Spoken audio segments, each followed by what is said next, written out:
Guys આજે આપણે બનાવીશું મુંબઈના ફેમસ એવા જીની રોલ ઢોસા બનાવવાના છે। તેના માટે આપણે બેટર બનાવશું। તો 3 વાટકી ચોખા લીધા છે। બધાને અલગ અલગ બનાવવાની રીત હોય છે। તો આપણે અત્યારે 3 વાટકી ચોખા લીધા છે અને અડધી વાટકી અડદની દાળ લીધી છે અને અડધી વાટકી ચણાની દાળ લીધી છે। એટલે 1 વાટકી આપણે દાળ થઈ ગઈ અને 1 ચમચી મેથી દાણા લીધા છે। કોઈ તો 1 વાટકી આખી અડદની દાળ નાખે છે। આપણે બંને મિક્સ કરીને 1 વાટકી કરી છે। આ રીતના બધું સારા પાણીએ 2 થી 3 પાણીએ ચોખ્ખા પાણીએ ધોઈ નાખશું। ત્યાર પછી 4 થી 5 કલાક પલાળવા રાખી દેશું। તમે જોઈ શકો છો આવો સોફ્ટ દાણો થઈ જાય ત્યાર પછી આપણે દાળ ચોખા પલળી ગયા છે તો એક મિક્સર જાર લેશું। તેમાં દાળ ચોખામાં પાણી કાઢીને આ રીતના આપણે ચોખાને દાળ એડ કરીને 1 વાટકી છાશ નાખવાની છે। તમારી પાસે દહીં હોય તો દહીં પણ નાખી શકો છો। આ રીતના આપણે બેટર રેડી કરી લેવાનું છે। એકદમ સ્મૂધ એવું બેટર રેડી થવું જોઈએ, બહુ કણીદાર ન રહેવું જોઈએ। આ રીતના તમે જોઈ શકો છો, હું બતાવું છું તમને। આ રીતના સ્મૂથ બેટર રેડી થાય તો ઢોસાનું બેટર સરસ એવું રેડી થઈ જાય છે। આ રીતના બધાએ આપણે દાળ ચોખાને આ રીતના દળી લેશું મિક્સર જારમાં નાખીને।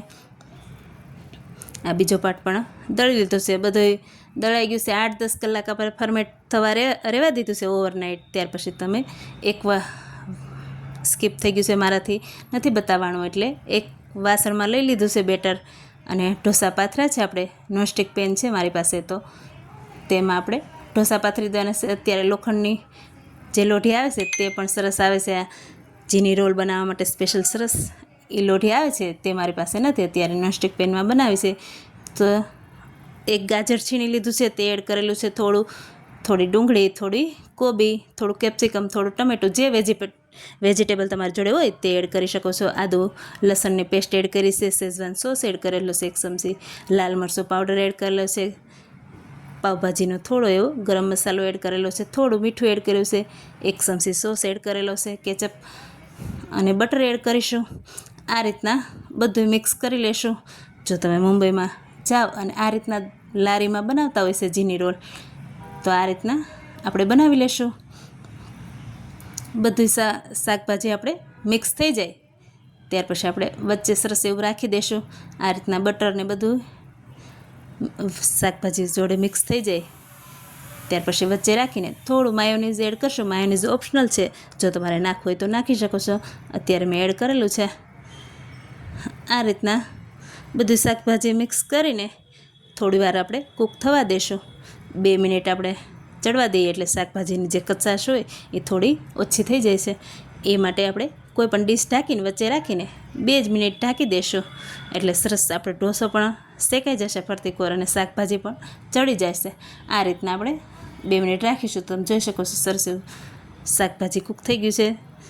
ત્યાર પછી ફેલાઈ લેશું આખા ઢોસામાં। આપણે ફરતી કોર આપણે વેજીટેબલ ફેલાઈ લેશું।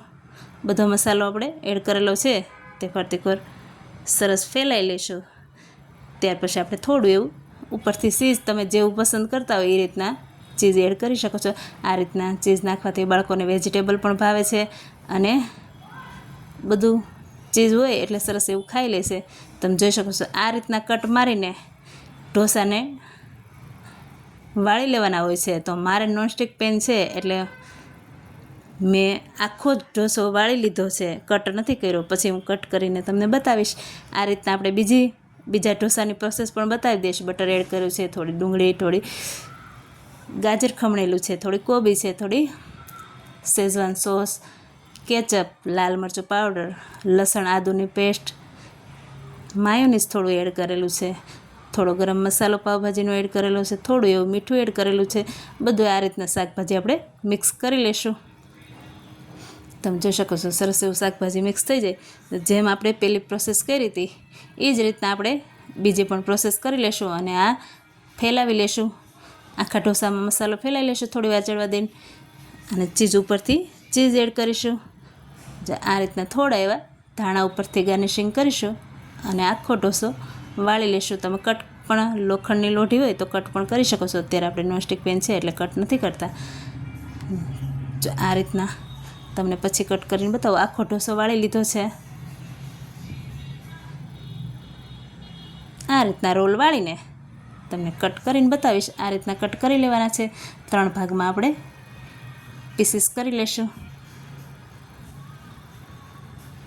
આ રીતના કટ કરીને તમને સર્વ કરીને બતાવું છું કે જીની રોલ કેવા રેડી થયા છે. કોકોનટની ચટણી આપણે રેસીપી મૂકેલી છે, તમે તે પણ જોઈ શકો છો મારી ચેનલમાં. તે આપણે સર્વ કરી છે અને ઉપરથી આપણે થોડું ચીઝ નાખીશું. તમે જોઈ શકો છો કેવા સરસ તમને હોટલમાં મળે એવા જીની રોલ ઢોસા આપણે રેડી કરી લીધા છે. તમે ઘરે હાથે બનાવીને ખાવ તેનો ટેસ્ટ જ કંઈક અલગ હોય છે.